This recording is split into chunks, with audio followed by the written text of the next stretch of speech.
Assentados mesmo, curvemos a cabeça, fechemos os olhos, vamos orar. Senhor, nosso Deus e nosso Pai, que alegria estarmos aqui na Tua presença para estudar a Tua palavra. Pedimos sabedoria, pedimos a Tua graça, pedimos que o Senhor permaneça aqui no meio de nós, que o Espírito Santo se movimente aqui dentro, aquecendo o nosso coração, preparando o nosso coração, e que essa mensagem de hoje possa produzir em nós o maior milagre, que é a conversão do nosso coração. Abençoa também os internautas, abençoe também a nossa família, a quem nós representamos aqui, e fala conosco de forma especial. Nós pedimos tudo isso e agradecemos no nome de Jesus. Amém. Amém. O tema de hoje é o tema que eu acho que vai impactar muito a nossa vida. O tema de hoje, o tema de amanhã, o tema de sexta, o tema de sábado, são temas muito especiais. Eu falei ontem, vocês lembram, né? Eu disse ontem que se alguém tinha que faltar, era até ontem. Porque de hoje até sábado, você não pode faltar mais. E por isso, nós vamos entrar no tema de hoje. Você vai ver que eu não estava brincando, estava falando sério.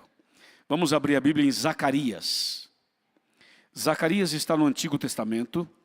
É um livro pequeno, faz parte de um bloco de livros que nós chamamos de profetas menores.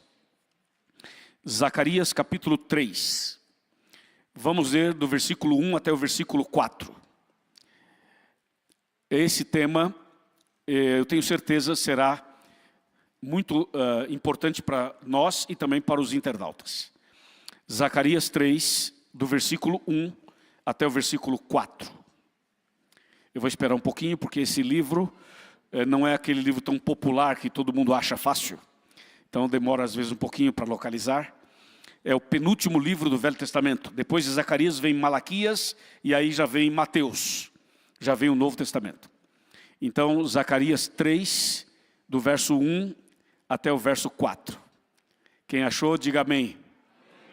Então já podemos ler. Diz assim: Deus me mostrou o sumo sacerdote Josué, o qual estava diante do anjo do Senhor, e Satanás estava à mão direita dele para se lhe opor. Mas o Senhor disse a Satanás: o Senhor te repreende, ó Satanás. Sim, o Senhor que escolheu a Jerusalém te repreende. Não é este um tição tirado do fogo? Ora, Josué estava trajado de vestes sujas e estava diante do anjo. Tomou este a palavra e disse aos que estavam diante dele: tirai-lhe as vestes sujas. E a Josué disse: eis que tenho feito que passe de ti a tua iniquidade, e te vestirei de finos trajes. Até aqui. Para a gente entender esse texto, eu queria dar assim rapidamente, ainda que bem pouco, um panorama sobre o livro de Zacarias. O livro de Zacarias foi escrito aproximadamente no ano 520 a.C. Esse livro é de natureza profética. Zacarias é um livro considerado profético. Mas Zacarias é um livro tão incrível que ele consegue ser um livro profético e ao mesmo tempo consegue ser um livro evangélico. Nós poderíamos dizer assim: vamos abrir a Bíblia no Apocalipse de Zacarias, estaria perfeito. Ou nós poderíamos dizer assim: vamos abrir a Bíblia no Evangelho de Zacarias, também estaria perfeito. Porque esse livro consegue navegar nas duas áreas. E você vai ver que esse capítulo 3 que eu escolhi para hoje, ele pode ser considerado o resumo da Bíblia. Se a Bíblia Sagrada não existisse, e existisse só Zacarias 3, de 1 a 4, seria suficiente para entender o plano de Deus. Então Zacarias 3, de 1 a 4, é um texto extremamente rico. Você vai ver. Você vai perceber. E um detalhe mais. O livro de Zacarias foi organizado de uma maneira diferente dos outros livros. Esse livro foi organizado por visões. As seções do livro são visões. Então você vai perceber que o livro é assim: é primeira visão, segunda visão, terceira visão, sabe assim? Por exemplo, o capítulo 3 que a gente leu é a quarta visão, na sequência na organização do livro. Outra informação importante é que Zacarias é o nome do profeta e é o nome do livro. E antigamente, nos tempos bíblicos, quando a mamãe tinha um bebê, ganhava o seu bebezinho, ela normalmente colocava o nome no bebê com base no significado religioso do nome. Os nomes eram escolhidos assim com bastante critério, já pensando no significado daquele nome. Tinha uma mensagem espiritual naquele nome, entendeu? Nos dias de hoje, a gente já não segue mais isso, né? Muitas pessoas, quando colocam o nome no bebê, às vezes mistura, cria um nome que não existe, né? Pega um pedacinho do nome do pai, um pedacinho do nome da mãe, um pedacinho do vovô, da vovó, e cria um nome que não existia, e é uma forma de homenagear a família. Ok, está tudo muito bem. Mas nos tempos bíblicos, não. Nos tempos bíblicos era assim. Se dava o nome com base no significado religioso. E esse aqui recebeu o nome de Zacarias por causa do significado. Zacarias significa o Senhor lembra. Olha que interessante. Zacarias significa o Senhor lembra. Então o nome do profeta já é um sermão. Só o nome dele dá um sermão. Então Zacarias quer dizer o Senhor lembra. Em outras palavras, Deus não esqueceu de você. Deus sabe quem é você. Sabe tudo sobre você. Sabe o que você precisa. Sabe onde você mora, sabe quais são suas fraquezas, quais são suas virtudes, quais são os seus pontos positivos, quais são os negativos. Ele sabe o que é que incomoda você, ele sabe realmente o que você precisa para uma vida espiritual vitoriosa. Deus conhece você como de um jeito que nem você mesmo se conhece, entendeu? E esse Deus que conhece você, sabe tudo sobre você, sabe suas tendências, suas fraquezas, seus pecados, seus erros e tudo sobre você, ainda assim ama você, ainda assim perdoa você, ainda assim salva você. Zacarias significa que, apesar de tudo isso, o Senhor lembra de você. Então Zacarias é um nome forte e tem um significado forte, como vocês perceberam aí. E eu escolhi o capítulo 3, porque o capítulo 3, como eu disse, é um resumo da Bíblia. Mas a gente precisa entender bem o texto que a gente leu, para que a gente possa entender o significado. Então vamos ler outra vez o verso 1, apenas o verso 1. Veja, Deus me mostrou o sumo sacerdote Josué. Para um pouquinho aí. Deus mostrou a quem? Todo mundo comigo, atenção classe, interpretação de texto, ok? Vamos lá, diz o texto bíblico assim, ó. Deus mostrou a quem? Muito bem, Deus mostrou a Zacarias, o sumo sacerdote, qual é o nome dele? Ok, então veja, Zacarias tem uma visão, e nessa visão ele vê um tal de Josué, que é um sumo sacerdote. Aí ele vê o sumo sacerdote, e o texto continua dizendo assim, que Josué estava diante do anjo do Senhor, na visão. E diz assim, e Satanás estava à mão direita do sumo sacerdote Josué, para se lhe opor, para acusar Josué. Olha que visão esquisita. Imagina isso. Imagina você ter uma visão, onde você, na visão, tem uma imagem de intercessão, de santuário, entendeu? De juízo. E aí você vê o sumo sacerdote intercedendo pelo povo, e do lado direito do sumo sacerdote está Satanás. Muito estranho, né? Bom, vamos lá. Atenção pessoal da internet e os irmãos que estão aqui. Vamos lá. Josué aparece aqui como sumo sacerdote. Quem já estudou sobre o santuário vai lembrar e absorver com mais facilidade. Quem não estudou ainda vai entender também, porque eu vou dar uma pinceladazinha. Antigamente, no Velho Testamento, tinha um santuário. O santuário era uma tenda portátil, que eles montavam e desmontavam no deserto, enquanto o povo de Israel caminhava pelo deserto. Esse santuário tinha 2 compartimentos, o lugar santo e o lugar santíssimo. No lugar santo entrava o sacerdote todo dia, 2 vezes por dia. E no santíssimo entrava o sumo sacerdote 1 vez por ano, que era o tal do Yom Kippur. O dia do Yom Kippur, o dia da expiação, o dia do perdão, o dia da graça, o dia da misericórdia. Ok? Então o sumo sacerdote entrava no santíssimo 1 vez por ano, certo? E quando ele entrava lá, Deus se manifestava no santíssimo e Deus perdoava os pecados do povo, pecados cometidos durante o ano todo.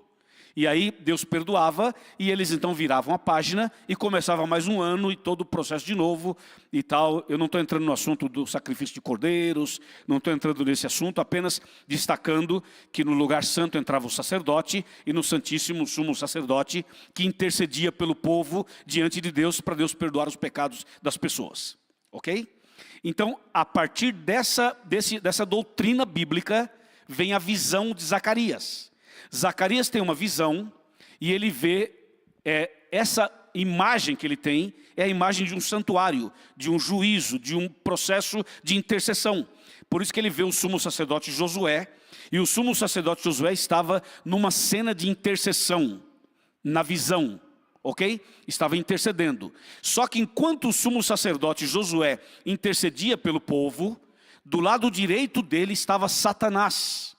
Isso é estranho, muito estranho, porque a cena é de juízo, a cena é de intercessão, a cena é de santuário, a cena é sagrada, a cena é muito espiritual. E o que o Satanás está fazendo nessa cena? O que o inimigo foi fazer lá? Se a cena é do santuário, é de intercessão, é de juízo, é de santuário, é sagrado. Isso não é lugar para Satanás não, rapaz. Entendeu ou não? Por exemplo, isso aqui é uma igreja ou não é? Fala comigo, é uma igreja ou não é? Então, Satanás pode entrar aqui? Você vê que é uma pergunta assim que você responde de bate-pronto, mas depois você começa a pensar e fala, peraí. Você entende ou não? Você acha que você pode estar orando e durante a oração o diabo pode perturbar você? Onde nós estamos chegando, hein? Olha onde estamos chegando. Então o sumo sacerdote Josué estava o quê? Intercedendo pelo povo. Quem estava do lado direito dele? Satanás. Fazendo o que aí, ô Satanás? Entendeu ou não? E atenção, aqui tem uma outra coisa importante. Escutem bem isso. Quando a Bíblia usa a expressão lado direito, mão direita, porque tem esse negócio da direita e da esquerda. Primeiro, não tem nada a ver com política, ok? Já vamos resolver esse assunto logo agora. Eu sei que nas últimas eleições e até agora tem esse negócio da direita e da esquerda e o pessoal usa a Bíblia, dá uma forçada de barra, né? Tira o texto do contexto, dá uma puxada para cá, uma puxada para lá. Já vou adiantar para vocês, esse assunto de direita e esquerda na Bíblia não tem nada a ver com política, absolutamente nada. Absolutamente nada. Só que a Bíblia, quando fala lado direito, mão direita, ou só a palavra direita, é uma figura de linguagem para se referir a Jesus, dizendo, esse lugar pertence a Jesus. Dá para entender assim? Veja, esse lugar pertence a Jesus. Então, quando você fala mão direita ou lado direito, é o lugar, é o lado, é a posição que pertence a Jesus. Então, nesta cena que aparece na visão, quem é que está do lado direito? É Satanás. Mas o lado direito pertence a quem? A Jesus. Então, Satanás está no lugar que é de quem? De Jesus. E as coisas vão ficando mais graves. Bem mais graves. Porque o inimigo aparece aqui no local, no lado, na posição que é de Jesus. E isso é muito sério. A pergunta é, o que o Satanás está fazendo no lugar que pertence a Jesus? E outra, o que ele está fazendo numa cena de juízo?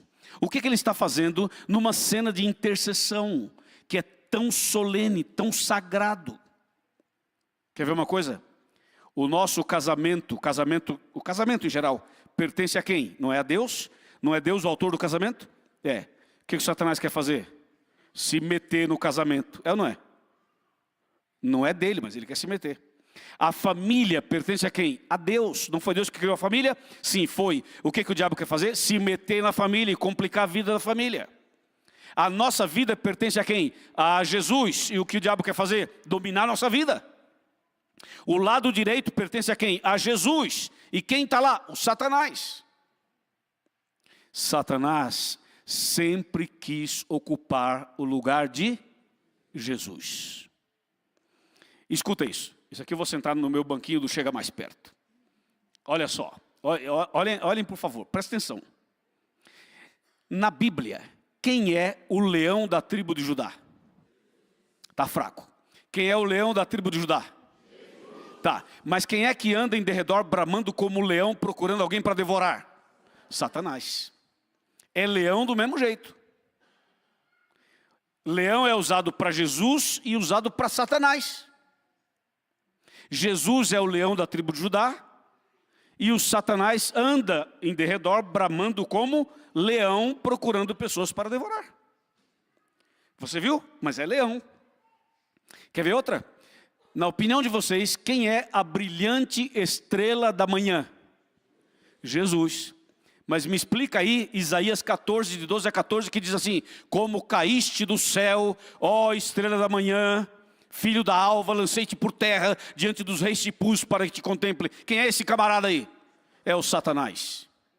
Então o Satanás é chamado também de estrela da manhã. Isso só para dar 2 exemplos. Tem mais, mas só 2. Então você vê que o inimigo sempre está tentando ocupar o lugar que é de Jesus, sempre. Quer ver outra coisa? Essa aqui provoca um terremoto. Se preparem, lá vai um terremotozinho apocalíptico. Quer ver? Escutem isso. Deus enviou Jesus aqui à terra, certo? O diabo enviou a besta. Vai pegando análise aí. Vou repetir. Deus envia Jesus. O diabo envia a besta. Jesus é ferido de morte na cruz. A besta é golpeada de morte. É só ler Apocalipse 13. Jesus é ferido de morte, mas ressuscita. A ferida mortal da besta seria curada. A Bíblia diz que todo joelho se dobrará diante de Jesus. E o Apocalipse diz que toda a terra se maravilhará seguindo a besta. Em outras palavras, Satanás tentando ocupar o lugar de Cristo. Sempre assim. Vê como faz sentido Zacarias 3? Sentido que eu digo no contexto geral da Bíblia. Então, o sumo sacerdote Josué está intercedendo pelo povo. Que povo? O povo de Israel. Qual era o contexto aqui de Zacarias 3? Era o cativeiro babilônico. O povo estava saindo do cativeiro e Josué aparece na intercessão. Esse é o contexto. E aí, do lado direito do sumo sacerdote está o Satanás, perturbando, acusando. Aí vem uma pergunta. Como é que o Satanás pode, primeiro, ter a ousadia, a petulância, de ficar no lugar que é de Jesus? Primeira coisa. Segunda coisa, como é que pode o inimigo estar presente numa cena tremendamente religiosa e espiritual? Então, cuidado. Não é porque somos religiosos, não é porque somos cristãos, não é porque temos a Bíblia, não é porque estamos aqui, que estamos imunes. O inimigo anda em derredor, bramando como leão, procurando pessoas para devorar. Se ele conseguiu derrubar 1/3 dos anjos, que eram perfeitos, se ele conseguiu derrubar Adão e Eva, que eram perfeitos, então você imagina que nós que não somos perfeitos, somos presas mais fáceis. E por isso temos que vigiar e orar o tempo todo.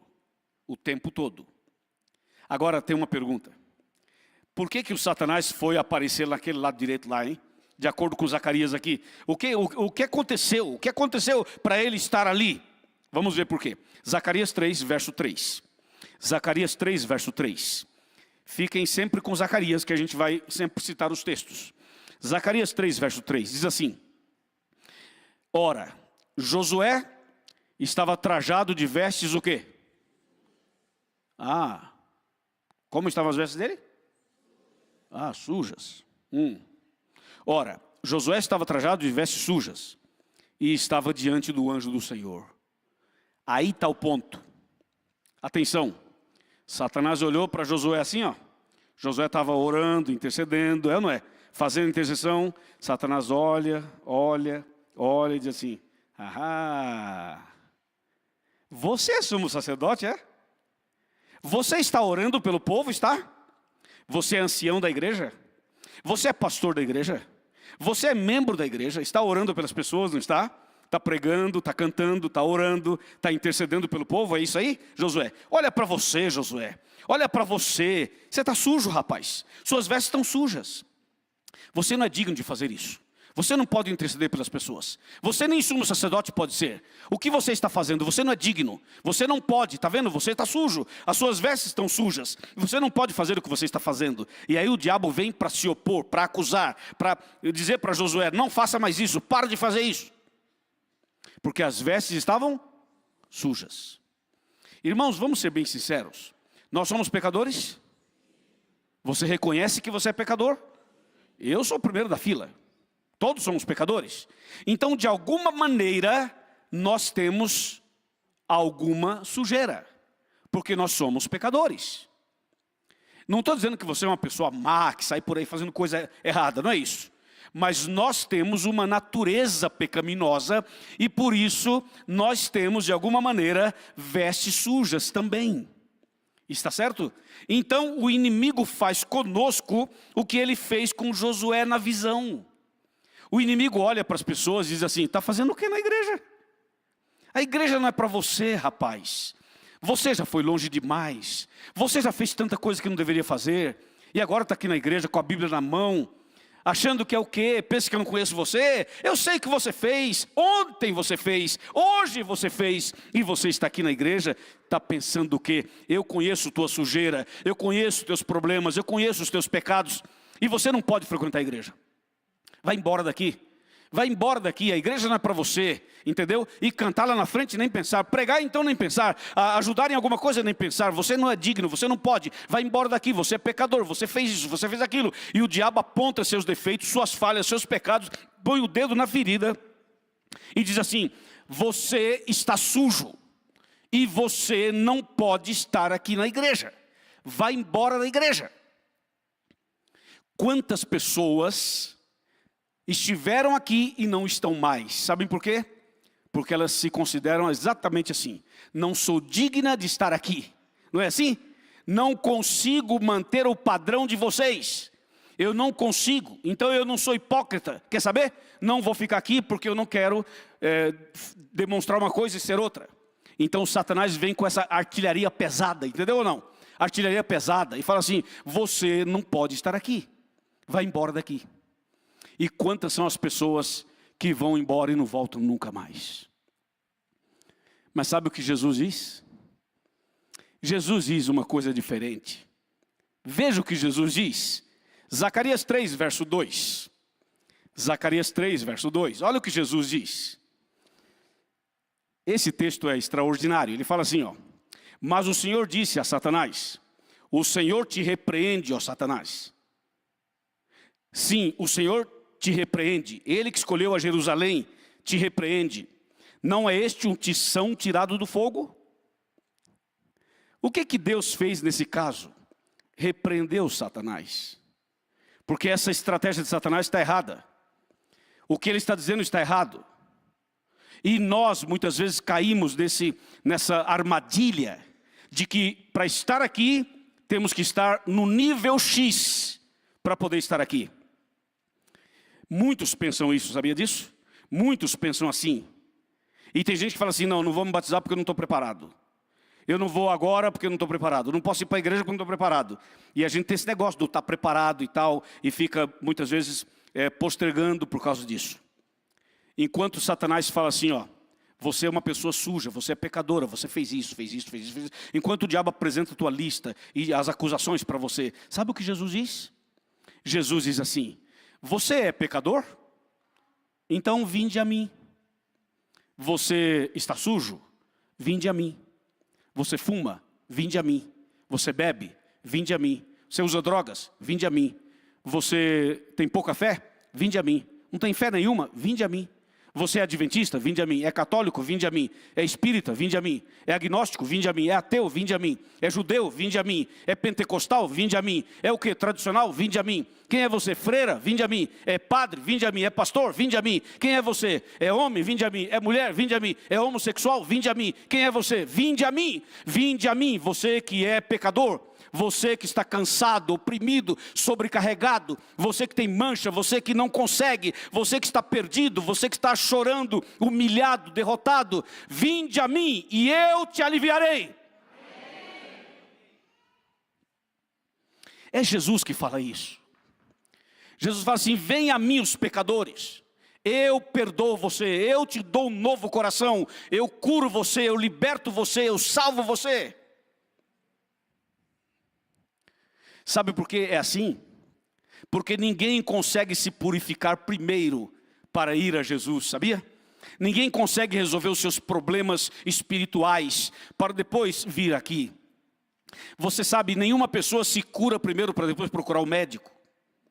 Ninguém faz isso. Você não tem como se curar primeiro para depois ir ao médico. Você não pode chegar lá no médico e falar: e aí, doutor, estou aqui, vim aqui falar com o senhor, e qual o seu problema? Não, nenhum, não tenho nada.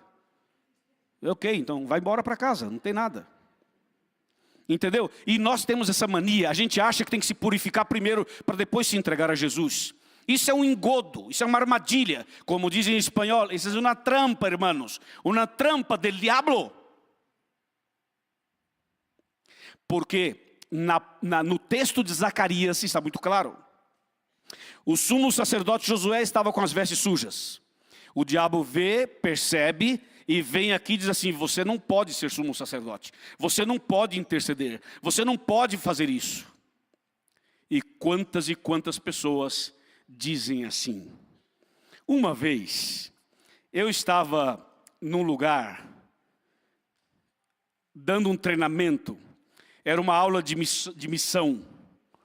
Eu estava falando sobre missão. E tinha muita gente nesse curso. E quando eu estava explicando como falar de Jesus para as pessoas, como evangelizar, uma senhora muito sincera levantou a mão e fez uma pergunta.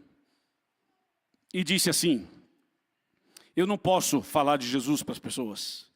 Eu não posso evangelizar. Eu disse: por que não, irmã? Disse: porque meu marido não é da igreja. Meus filhos estão afastados da igreja. Meus filhos são todos rebeldes. Conhecem tudo, mas são rebeldes. Então eu não tenho cara, nem coragem de falar de Deus para os outros, sendo que os meus filhos estão longe dos caminhos de Deus. Veja, o que ela falou faz sentido, não faz? Faz sentido, mas não está certo. Faz sentido, mas está errado. Sabe por quê? Eu respondi a ela, falei: irmã, eu vou te responder. Deus é o pai de todo ser humano pela criação, não teologicamente falando, mas pela criação. Sim, Deus é o pai de todo mundo. Todo ser humano foi criado por Deus, sim ou não? Sim. Eu disse: as pessoas criadas por Deus são só as pessoas, entre aspas, boas? Não. Todos os seres humanos. Tá, então se pela criação todo mundo é filho de Deus, então Deus tem filho que é usuário de drogas. Deus tem filha que é prostituta. Deus tem filho que é corrupto. Deus tem outro que é transgressor de outros mandamentos. Ou seja, todo mundo que está aí, pela criação, é filho de Deus. Então Deus vai olhar para todo mundo e vai dizer assim: pessoal, eu fracassei, entendeu? Eu fracassei, eu tenho filhos rebeldes e sabe, eu não tenho cara para ser Deus. Entendeu? Eu vou deixar de ser Deus, estou abandonando isso, beleza? Porque eu tenho filho que é rebelde. Meu filho é rebelde, minha filha é isso aqui, outro filho é não sei o que e tal. Então, quer saber? Eu vou deixar de ser Deus porque eu não tenho condições de ser Deus. Eu disse: irmã, Deus faz isso? Ele disse: não. E por que a senhora então vai fazer isso? Veja, irmã, a senhora está sendo sincera. Eu admiro a sua sinceridade. Parabéns pela sinceridade. Mas quer saber o que a senhora tem que fazer? Pregue de Jesus para as pessoas. E um dia os seus filhos vão voltar para Jesus. É ou não é assim, minha gente? É assim. Eu falei: sabe o que Deus fez? Tem um dos filhos rebeldes, sabe o que Deus fez? Deus falou assim: quer saber? Eu vou resgatar meus filhos. E se preciso for, eu morro por eles. E foi o que ele fez. Morreu por nós. É assim que funciona. Então, meus irmãos, vejam que às vezes as coisas estão vindo por um caminho tortuoso e errado. O inimigo, ele vem para apontar os defeitos de Josué, ele vem para apontar os seus defeitos, os seus erros, as suas falhas, as suas transgressões. Sabe para quê? Para você ir embora daqui, para você não frequentar a igreja. Venha para a igreja do jeito que você é. Olhe para mim.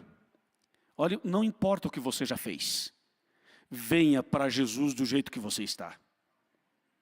Pode vir, sem medo nenhum, pode vir. E é aqui que Jesus vai curar você. É aqui que Jesus vai libertar você. É exatamente isso que a Bíblia diz. Se você observou aqui a sequência, você viu que Jesus repreendeu Satanás aqui, não foi? O Senhor te repreende, ó Satanás, não foi? Repreendeu Satanás. Olha a sequência é assim. Primeiro passo, vem a mim. Os que estão com manchas, sujeiras, vem a mim todos os pecadores, disse Jesus. Então, você tem as suas manchas, as suas sujeiras, vá a Jesus. Esse é o primeiro passo. Vá do jeito que você é. Segundo passo, Jesus te recebe, te aceita, te perdoa e te dá mais uma chance. Aí, Jesus fala assim, agora fica comigo. Não me abandone, fica comigo.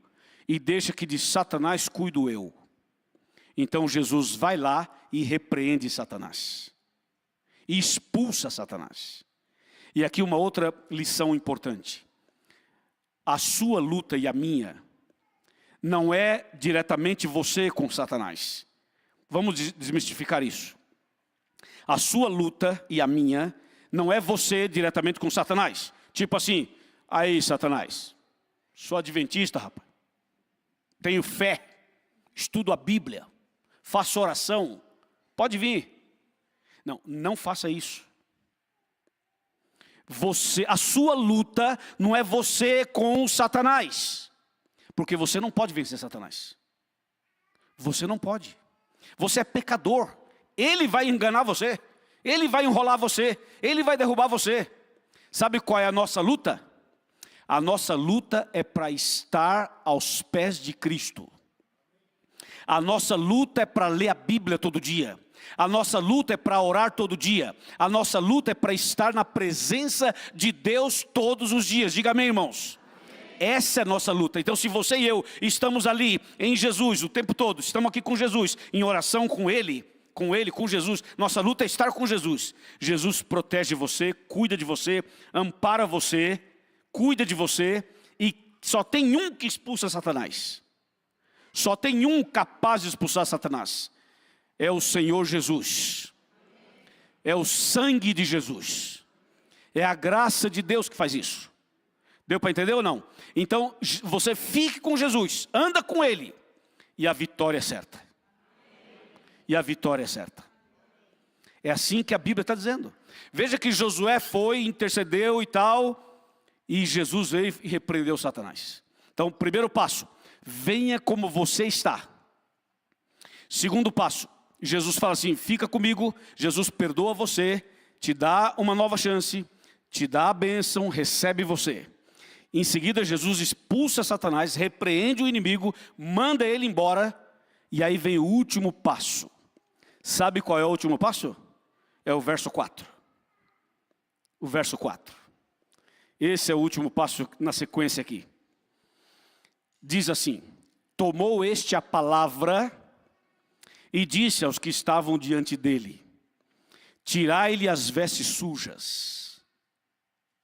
E a Josué disse, eis que tenho feito que passe de ti a tua iniquidade, e te vestirei de finos, está fraco, finos? Trajes. Você viu que a troca da roupa é o último passo aí da sequência. Por quê? Porque Deus não diz assim, para você vir a mim, primeiro se purifica, troca sua veste, faz tudo, depois vem a mim. Jesus não fala assim. Ele fala assim, vem a mim do jeito que você está. Eu recebo você, eu perdoo você, eu salvo você. Eu afasto o inimigo da sua vida, expulso o mal. E agora vamos trocar as vestes. Esse foi o princípio daquela mulher pecadora que eu preguei aqui no domingo passado de manhã. Quem estava aqui lembra que eu falei do Sinai, do Calvário e citei Jesus escrevendo na areia. Quem estava aqui vai lembrar desse sermão. Pois bem, o que Jesus fez com aquela mulher? Jesus a recebeu como prostituta. Ela era uma prostituta. E Jesus a recebeu, ela ainda era uma prostituta. E Jesus, depois que a recebeu, disse: eu também não te condeno. E depois disse: agora vai e não peques mais. É a troca das vestes. É a troca das vestes, do verso 4 aqui. Esse princípio é o princípio do filho pródigo. O filho pródigo, quando ele sai de casa, ele gasta tudo, se atrapalha, se complica, se suja, é ou não é? Se mancha, faz um monte de coisas erradas, é ou não é? E um dia ele se arrepende e volta. Quando ele volta sujo, ele volta machucado, ele volta ferido, ele volta na sua pior versão. O que o pai faz? O pai não fala assim: calma aí, calma, não é assim não vai entrar aqui não. Calma aí, fica aí, rapaz. Primeiro nós vamos analisar você, para ver se você pode entrar aqui ou não. Me fala tudo o que você fez. O pai não fez isso. Sabe o que o pai fez? O filho veio do jeito que veio, sujo, fedendo a pecado, do jeitão que veio, lá do chiqueiro dos porcos. O pai simplesmente abriu os braços e falou: bem-vindo, meu filho. Lhe deu um abraço, lhe deu um beijo e falou assim: filho, bem-vindo de volta. Bem-vindo de volta. Depois que o pai recebeu o filho, acolheu o filho, deu a inclusão, fez o trabalho de inclusão do filho. Depois de tudo isso, aí o pai diz o quê? Agora leva meu filho para tomar um banho, trocar a roupa, põe o anel no dedo, mata o boi e faz a festa. Mas primeiro ele foi recebido, ele foi aceito, ele foi abençoado, ele foi perdoado. Aí vai tomar uma ducha, aí troca de roupa, aí se arruma e aí começa a festa. Percebeu que é o princípio de Zacarias? É o princípio que estamos mostrando aqui hoje.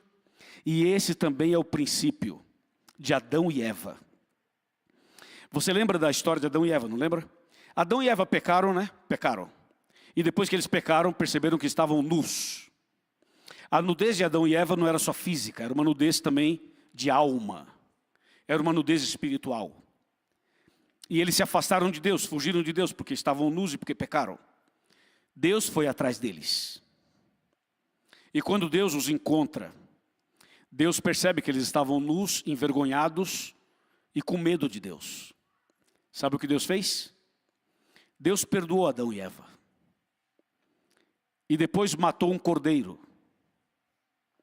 Tirou a pele do cordeiro.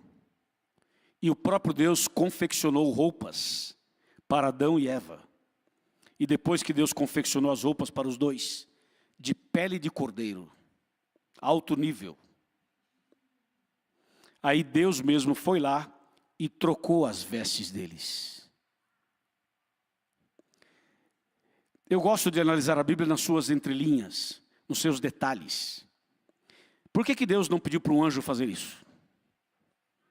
Deus poderia chamar um anjo e falar assim: aí, troca as vestes deles, eu não vou tocar nesses caras aí não. São pecadores, me causaram um problema, nem vou tocar neles para não me contaminar. Pega um anjo aí, vai lá, resolve aí para mim. Você sabe que quando tem uma pessoa na sua casa que exige cuidados especiais, seja pela idade, ou por uma doença, ou por uma limitação, ou por algum problema que seja, e você tem que trocar a roupa da pessoa, sabe? Dar banho nela, entendeu? Trocar fralda, dar comida na boca, fazer as unhas, cortar o cabelo. Todo esse processo, todo esse cuidado. Sabe que a gente pode contratar uma pessoa para fazer isso? Claro que pode. Você pode contratar um enfermeiro, um médico, um profissional, óbvio, está tudo bem. Mas vamos ser sinceros, quando você mesmo coloca a mão na massa para fazer o serviço, é diferente ou não é? É diferente. Porque uma coisa é você pedir para o outro fazer, também pode, está tudo bem. Mas quando você mesmo coloca a mão, troca a roupa, dá comida, corta o cabelo, faz as unhas, troca a fralda, faz a higiene da pessoa. É algo muito íntimo, não é? Tem uma conexão muito forte, não tem? É muito forte isso. Deus fez isso. Deus foi onde estava Adão e Eva. Deus perdoou Adão e Eva. Deus matou o cordeiro. Deus tirou a pele do cordeiro. Fez uma roupa para cada um. Depois Deus tirou aquela roupa de folhas de árvores que eles tinham. E Deus troca as vestes deles. E Deus mesmo os vestiu. Deus os vestiu. É forte isso, não é? Esse é o princípio de Zacarias 3. Depois de uma sequência mostrando a graça, o perdão, a misericórdia, aí Deus fala assim, agora vamos trocar as vestes. E Deus troca as vestes aí. E concede vestes novas. Eu gosto da expressão em espanhol aqui para esse texto. Em espanhol, no português fala assim, finos trajes e tal. Mas em espanhol fala roupa de gala. Eu acho mais chique. E acho mais contundente. É a mesma coisa, mas assim, só eu acho que é mais interessante. Deus faz isso que está aqui em Zacarias 3. E o que significa essa roupa? Claro, não é a roupa literal, óbvio. É o coração. A sujeira está no coração. Deus quer trocar o nosso coração. Deus quer fazer um milagre em nosso coração. É isso que Ele quer fazer. Por isso que o texto é bem claro nesse sentido. Primeiro Deus recebe, Deus perdoa, Deus abraça, Deus salva, repreende o Satanás. E depois Deus diz, agora vamos trocar as vestes. E então Deus troca as vestes. Há momentos na vida em que a gente se sente tão mal, que às vezes a pessoa vive um conflito tão terrível, e que ninguém imagina o conflito que ela está vivendo. Cada pessoa é um universo à parte. O que é fácil para um não é fácil para outro. O que é tranquilo para um é um drama para o outro. Às vezes você olha para o outro e fala assim, por que não resolve logo isso? Talvez para você seja fácil, para o outro não. Existem situações na vida das pessoas que prende as pessoas, que aprisiona as pessoas, que coloca a pessoa num cativeiro, sabe? Existem situações aqui na cabeça, dos pensamentos, que travam uma pessoa. E cada caso é um caso. Mas o fato é que o nosso Deus é o mesmo. Deus conhece você, sabe? Ele sabe onde está a sua mancha, a sua sujeira, os seus pecados e as suas fraquezas. E Jesus conhece você profundamente. Eu sei que dá vergonha às vezes. Você fala assim, não, eu fiz coisas que eu tenho vergonha. Dá vergonha de vir à igreja. Eu entendo isso. Dá vergonha de participar de um culto. Dá vergonha de pegar uma Bíblia, sair de casa e vir aqui. E isso muitas vezes é só da cabeça da gente. Muitas vezes. E a gente fica preso nesse mundo das emoções, do psicológico. E a gente não avança. E o inimigo pisa em cima e diz assim, é isso aí. Você não vai conseguir, não vai dar certo. E muitas vezes, você passa a vida inteira e não avança, não quebra essa barreira, não rompe essa algema, não rompe essa corrente, e você fica preso, amarrado, e não dá um passo a mais. Essa noite Deus está aqui, e o Deus que está aqui é o seu Deus, entendeu? Ninguém tem nada a ver com a sua vida. Então não se preocupe com as pessoas. Apenas vá a Jesus e se entrega a Ele, só isso. Fica com Ele. Mesmo que as pessoas não entendam você. Mesmo que as pessoas critiquem você. Mesmo que as pessoas humilhem você. Mesmo que você se sinta mal muitas vezes. Ainda assim, vá a Jesus. Todas as pessoas na Bíblia que foram a Jesus, todas foram do jeito que estavam. O paralítico, quando encontrou-se com Jesus, ainda era paralítico. O leproso, quando adorou Jesus, ainda era leproso. O cego, quando clamou a Jesus, ainda era cego.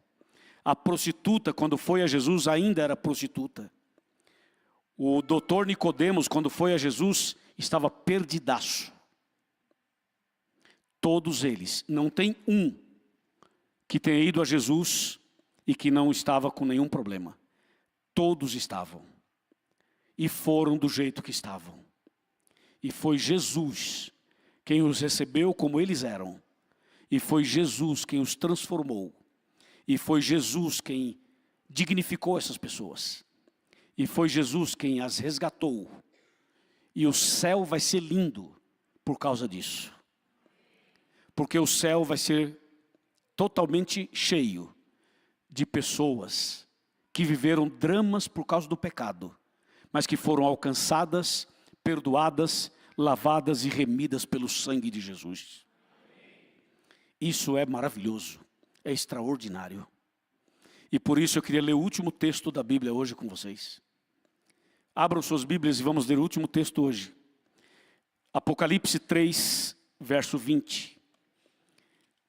Ouçam esse texto que é tão conhecido, mas que hoje vai fazer um sentido especial para nós. Apocalipse 3, verso 20. Diz assim: Eis que estou à porta e bato. Se alguém ouvir a minha voz e abrir a porta, entrarei em sua casa e cearei com ele e ele comigo.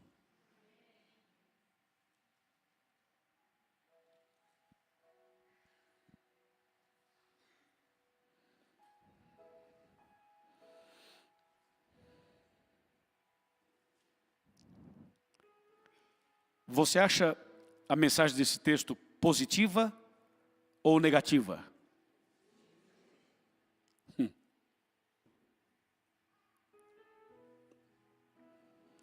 Aqui tem um aspecto extremamente positivo, mas tem um ponto que é bem negativo e preocupante. O texto fala assim: eis que estou à porta e bato. Você sabe que quem bate está fora, não é? Se a pessoa já entrou, não precisa bater. Mas se está batendo, é porque ainda está lá fora. E essa é a maior tragédia humana. Deixar Jesus do lado de fora. Isso é ruim.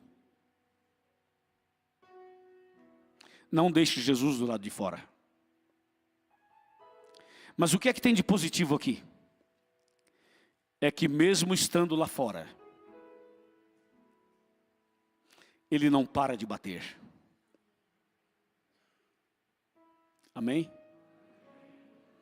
Ele não para de bater. Ele continua batendo. E sabe até quando ele vai bater? Até o seu último suspiro. Até a sua última respiração. Ele vai bater.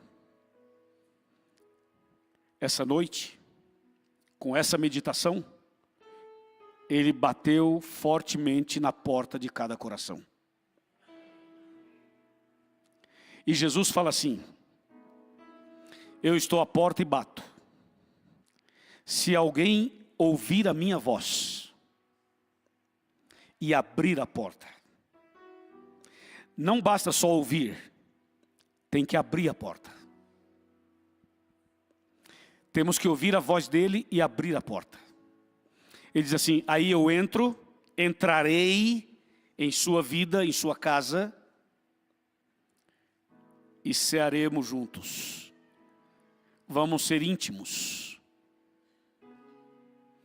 Quando Jesus entra no coração de uma pessoa, ele purifica a vida dessa pessoa. Quando Jesus entra no coração da gente, ele purifica a vida da gente. Já recebeu alguém na sua casa e você teve o cuidado de deixar a pessoa só na sala?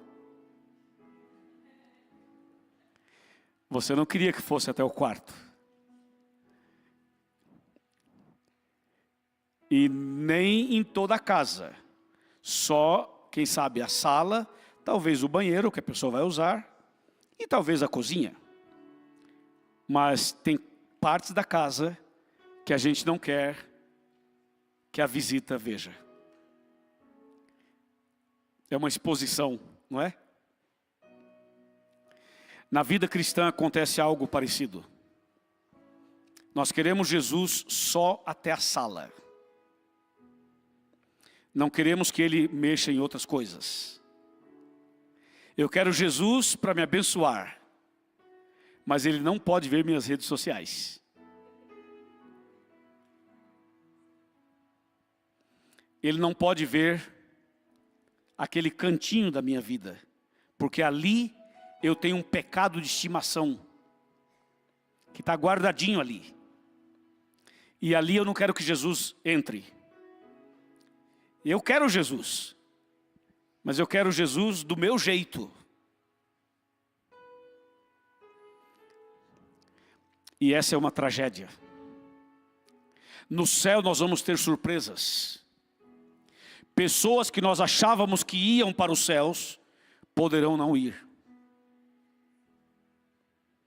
E pessoas que nós achávamos que não iriam, poderão ir. Porque o coração de uma pessoa, só Deus conhece. Quando Jesus diz, eis que estou à porta e bato. Se alguém ouvir a minha voz e abrir a porta, eu entrarei em sua casa e cearei com ele, ele comigo. Jesus está dizendo assim, deixa eu tomar o controle da sua vida. Me deixa entrar na sua vida completamente. Se Jesus entrar na sua vida completamente, não haverá espaço por Satanás. Não haverá. É que no fundo nós queremos administrar a situação. A gente fala assim, Jesus, eu quero você, mas quem dirige o carro sou eu. Senta aqui no carona. Eu que vou dirigir o carro. Eu quero ver você sentar no carona e dar o volante para Jesus. Porque isso é difícil. É difícil para mim, é difícil para você. Mas nós precisamos romper essa barreira. Precisamos romper essa barreira. Jesus diz, eis que estou à porta e bato. Se alguém ouvir a minha voz e abrir a porta, entrarei em sua casa, cearei com ele e ele comigo. Deixa Jesus entrar. Pode ser? Pode ser? Amém? Uma vez um rapaz falou assim, Jesus, é o seguinte, pode entrar, eu não consigo dar meu coração, eu não consigo dar, então eu te autorizo a entrar assim mesmo, pode entrar. Achei legal isso. Jesus não invade, Ele só entra se você permitir. Então, vem cá. Quando eu fizer um apelo para batismo, não diga assim, eu não posso. Não diga assim, não estou preparado. Não diga assim, não, isso não é para mim. Não tente você querer administrar as coisas. Deixa Deus fazer isso. Se joga nos braços dele. Quer ver uma coisa interessante que eu aprendi? Quem construiu a arca? Tá fraco. Quem construiu a arca? Noé. Mas quem deu a planta? Ele construiu a arca, mas Deus deu o projeto. Certo? Certo? Certo? E por que Deus não falou assim, ô Noé, construa a arca e cria o projeto você também?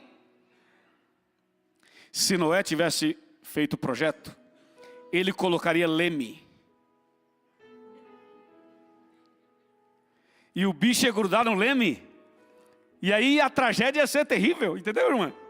Entendeu, maestro? O que Deus fez, o maestro? Deus falou assim, Noé, faça a arca. Mas faça no meu projeto. Eu te dou o projeto pronto. No projeto de Deus a arca não tinha? Tá fraco, não tinha? Leme. Por quê? Aí, por quê? Perfeito, perfeito. A arca não tinha leme.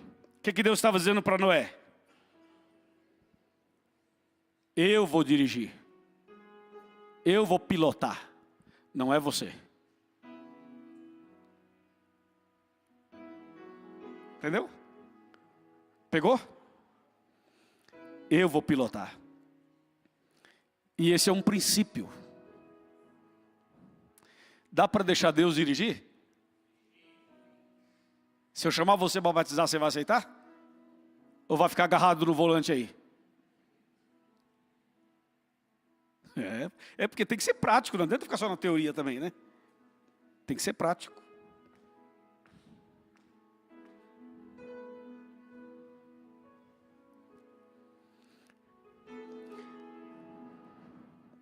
Guarda uma frase que eu vou dizer para você. Tenta decorar, se esquecer, pega depois na internet. Está gravado. Olha a frase.